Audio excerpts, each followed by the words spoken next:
गुरु जी की प्यारी साध संगत जी, सभी को प्यार भरी राधा स्वामी जी।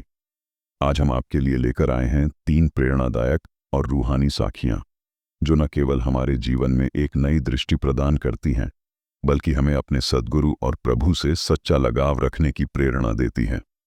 संगत जी, अगर आपको ऐसी ही साखियां सुनने में आनंद आता है तो हमारे चैनल को सब्सक्राइब करना और इस वीडियो को लाइक करना न भूलें। तो आइए इन पवित्र साखियों को सुनते हैं और अपने जीवन को इस अमूल्य ज्ञान से प्रकाशित करते हैं।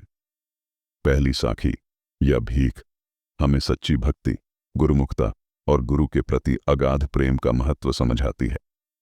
मैं केवल तेरी मौज में ही जीता हूं, मेरे होंठ केवल तेरा गुणगान करने के लिए ही हिलते हैं। हे प्रभु, जो कोई भी तुझे वास्तव में जान लेता है, तेरे सिवाय सब कुछ त्याग देता है। जैसे दिल्ली से थोड़ी दूर पीरान कलियर गांव में भीख जी एक महान महात्मा हुए हैं। उनका एक शिष्य मुर्शिद के इश्क में मस्त होकर या भीख के नारे लगाता हुआ दिल्ली के बाजारों में जा रहा था। इतने में एक काजी ने उसे देखा और क्रोधित होकर बोला, अरे काफिर, ये क्या बकता है? तू खुदा कह, रसूल कह, ये भीख कौन है? फिर काजी ने पूछा, तेरा नाम क्या है? वह बोला, भीख। तेरा रब कौन है? उसने कहा, भीख। तेरा रसूल कौन है? उसने फिर कहा, भीख। इतने में काजी के साथ और बहुत से लोग भी इकट्ठे हो गए, जिन्होंने उस तालिब के द्वारा बोले शब्दों का बहुत बुरा मनाया और उसकी भूल सुधारने के लिए उसे घसीटते हुए मस्जिद में ले गए। वहां उल्मा ने उसे काफिर ठहराते हुए उसको कत्ल करने का फतवा दे दिया। उस जमाने में यह नियम था कि कत्ल के फतवे के ऊपर जब तक बादशाह दस्तखत न करे तब तक मुफ्ती कत्ल नहीं करवा सकते थे। फतवा देकर बादशाह के आगे पेश किया। अकबर बादशाह का राज्य था। अकबर ने देखा कि यह तो कोई मस्त है, इसका कत्ल मुनासिब नहीं।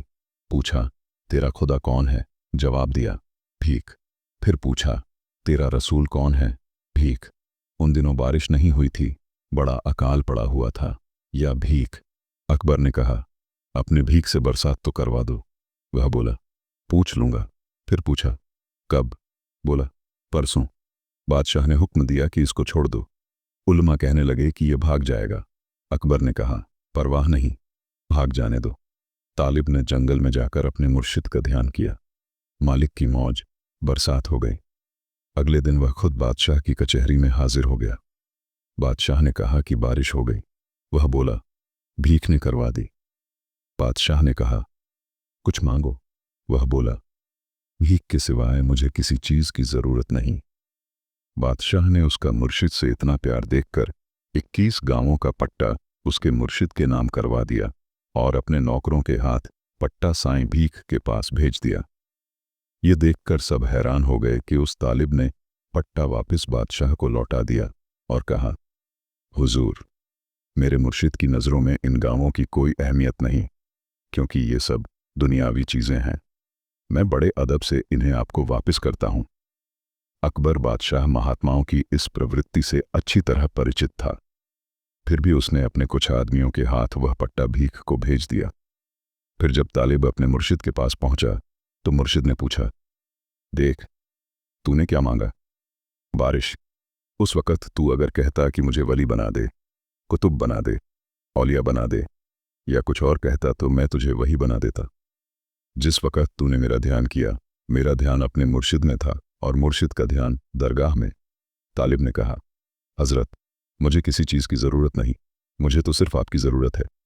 दूसरी साखी बुखारे का बादशाह हमें बताती है कि किस तरह अहंकार और सांसारिक मोह को त्याग कर नाम की दौलत हासिल की जा सकती है। हम सोना, तुम किया सुनारा, तावे धनी सू, नाम तुम्हारा।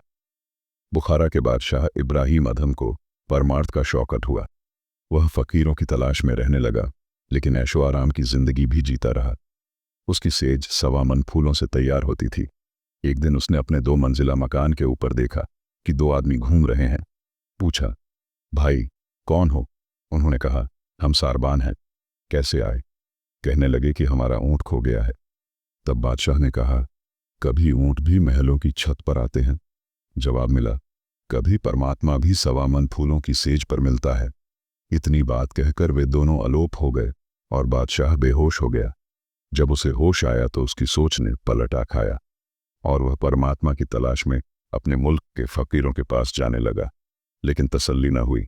हिंदुस्तान में आया, बहुत ढूंढा, लेकिन फिर भी तसल्ली न हुई। आखिर वह काशी जा पहुंचा। कबीर साहिब के आगे अर्ज की कि मुझे शागिर्द बना लो। कबीर साहिब ने कहा कि तू बादशाह, मैं एक गरीब जुलाहा, तेरा मेरा गुजारा कैसे होगा। अर्ज की कि बादशाह बनकर तेरे द्वार पर नहीं आया, एक गरीब भिखारी बनकर आया हूं, खुदा के लिए मुझे बख्श लो। औरतें नरम दिल होती हैं। माता लोई ने, जो कबीर साहिब की पत्नी थी, सिफारिश की तो उसे रख लिया।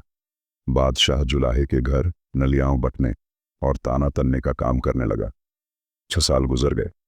एक दिन माइलोई ने कबीर साहिब से अर्ज की कि यह बादशाह और हम गरीब जुलाहे, जो हम खाते हैं वही खाकर यह चुप रहता है, इसको कुछ दो। कबीर साहिब ने कहा कि अभी इसका हृदय निर्मल नहीं हुआ। माइलोई ने कहा, जी, इसकी क्या परख है, रूखी सूखी खाकर यह हमारी सेवा करता है, हुक्म मानने से इनकार नहीं करता, इसका हृदय कैसे निर्मल नहीं। कबीर साहिब कहने लगे, अच्छा ऐसा करो, घर का कूड़ा करकट लेकर छत पर चढ़ जाओ, मैं इसको बाहर भेजता हूं। जब ये जाने लगे तो सिर पर डाल देना और पीछे हटकर कान लगाकर सुनना कि क्या कहता है। जब माई लोई ऊपर गई तो कबीर साहिब ने कहा, बेटा, मैं कुछ बाहर भूल गया हूं, उसे अंदर ले आओ। जब वह बाहर गया तो माई लोई ने कूड़े करकट का टोकरा सिर पर डाल दिया और आप पीछे हटकर सुनने लगी। वह गुस्से में बोला, अगर होता बुखारा तो जो करता सो करता। माई लोई ने आकर कबीर साहिब को बताया कि जी, ऐसा कहता था। कबीर साहिब ने कहा कि मैंने जो तुझसे कहा था कि अभी हृदय साफ नहीं हुआ, नाम के काबिल नहीं हुआ। 6 साल और बीत गए। एक दिन कबीर साहिब ने कहा कि अब बर्तन तैयार है। माई लोई ने कहा कि जी, मुझे तो कुछ फर्क दिखाई नहीं देता, जैसा पहले था वैसा ही अब है। कबीर साहिब के घर साधु महात्मा आते रहते थे। कई बार ऐसा मौका आता कि खाने पीने को कुछ नहीं होता था तो भुने हुए चने खाकर ही सो जाना पड़ता था। माई लोई ने कहा कि जिस तरह वह पहले हमारे हुक्म से इनकार नहीं करता था, अब भी उसी तरह है, जो कुछ हम देते हैं वही खा लेता है। कबीर साहिब ने कहा कि अगर तू फर्क देखना चाहती है तो पहले तू घर का कूड़ा करकट ले गई थी, अब और गंदगी, बदबू वाली गली सड़ी चीजें इकट्ठी करके ले जा। जब गली से निकले इसके सिर पर डाल देना। माई लोई ने ऐसा ही किया। जब बादशाह बाहर निकला तो माई लोई ने वह जो इकट्ठी की हुई गंदगी थी उसके सिर पर डाल दी। बादशाह हंसा, खुश हुआ, उसका मुंह लाल हो गया। वह कहने लगा, शाबाश डालने वाले, तेरा भला हो, यह मन अहंकारी था, इसका यही इलाज था। माई लोई ने आकर कबीर साहिब को बताया कि जी, अब तो वह ऐसे कहता था। कबीर साहिब ने कहा, मैं जो तुझसे कहता था कि अब कोई कसर बाकी नहीं है। कबीर साहिब जैसा संत सतगुरु, बादशाह बुखारा जैसा शिष्य, फिर और क्या चाहिए था। जैसे ही कबीर साहिब ने उसे नाम दिया, उसकी रूह ऊपर चढ़ गई। फिर कबीर साहिब ने कहा, जा, अब जहां मर्जी जाकर बैठ जा, तेरी भक्ति पूरी हो गई। नाम बहुत बड़ी दौलत है, जिसको पाकर फकीर 7 विलायतों की बादशाही को ठोकर मार देता है। नाम की कमाई कोई मजाक नहीं है। गुरु नानक साहिब ने 11 साल पत्थरों कंकरों का बिछौना किया। गुरु अमरदास जी ने 12 साल पानी ढोया। हृदय जितना पवित्र होता है, नाम उतनी ही जल्दी असर करता है। तीसरी साखी दुनिया के राज्य का मोल इस बात को रेखांकित करती है कि गुरु से केवल गुरु को ही मांगना चाहिए, क्योंकि उनकी शरण में आने से सब कुछ प्राप्त हो जाता है। गुरु से गुरु की ही मांग कीजिए, क्योंकि जब वह आपको यह बख्शिश कर देते हैं तो फिर उनके साथ ही सारी चीजें मिल जाती हैं। इब्राहिम अधम ने कुछ वर्ष अपने सतगुरु कबीर साहिब के चरणों में रहकर सेवा की और फिर उनका आशीर्वाद प्राप्त करके उनकी आज्ञा लेकर आप बुखारा आ गए। परंतु अब वह बादशाह नहीं बल्कि एक फकीर के तौर पर लौटे थे। एक दिन बादशाह दजला नदी के किनारे बैठा गुदड़ी सी रहा था। उसका वजीर शिकार खेलता खेलता उधर आ निकला। अब 12 साल में शक्ल बदल जाती है, कहाँ बादशाही पोशाक, कहाँ फकीरी लिबास। तो भी वजीर ने उसे पहचान लिया और पूछा, आप बादशाह इब्राहिम अधम हो? जवाब मिला, हाँ। वजीर बोला कि देखो, मैं आपका वजीर हूं। आपके जाने के बाद मैंने आपके बच्चों को तालीम दी, शस्त्र विद्या सिखाई, पर कितना अच्छा हो कि आप अब फिर मेरे बादशाह हों और मैं आपका वजीर। यह सुनकर इब्राहिम अधम ने जिस सुई से वह गुदड़ी सी रहा था वह सुई नदी में फेंक दी और कहा कि पहले मेरी सुई ला दो, फिर मैं तुम्हें जवाब दूंगा। वजीर कहने लगा कि मुझे आधे घंटे की मोहलत दें, मैं आपको ऐसी लाख सुइयां उला दूंगा। बादशाह ने कहा कि नहीं, मुझे तो वही सुई चाहिए। वजीर ने कहा, यह तो नामुमकिन है, इतना गहरा पानी बह रहा है, वह सुई नहीं मिल सकती। बादशाह बोला कि तुम कुछ नहीं कर सकते, और वहीं बैठे हुए तवज्जुह दी। एक मछली सुई मुंह में लेकर ऊपर आई। इब्राहिम अदम ने कहा कि मुझे तुम्हारी इस बादशाही को लेकर क्या करना है। मैं अब उस बादशाह का नौकर हो गया हूं, जिसके अधीन सारे खंड ब्रह्मांड कुल कायनात हैं। अब मैं वह नहीं जो पहले था। मुझे अब उन ब्रह्मांडों का अनुभव हो गया है जिनके बारे में कभी सोचा भी नहीं जा सकता। जैसे तुम मुझे वह सुई वापस लाकर नहीं दे सकते, ऐसे ही तुम उस बादशाह को मुझ में नहीं पा सकते।